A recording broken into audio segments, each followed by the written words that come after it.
Over 75% of RV owners take pets when they go on the road. In fact, that's why they bought an RV, so they can take their pet when they couldn't at a hotel. Now, we did have one of the members write in and say, what precautions do I need to take when taking a pet on the road? The first thing you want to do is make sure you've got the proper food and water. Some of your pets are very particular about the food they have, and you get into a remote location or a different city, you may not be able to find that same food. Getting a different brand, that may cause some problems with indigestion.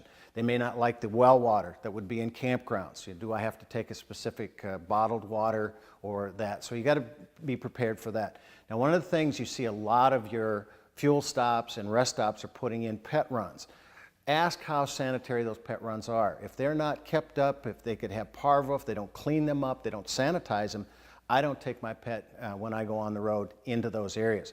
I also want to be careful at the campground that there's no liquids around from engine fluids, antifreeze, transmission fluid, that type of stuff that would be leaking into a spot where my pet could go into the next spot. That could be very dangerous. Also keep them away from any campfires that have been doused. There could be chemicals in those, and specifically keep them away from the dump stations. So a little bit of precautions, understanding where to keep your pets away from.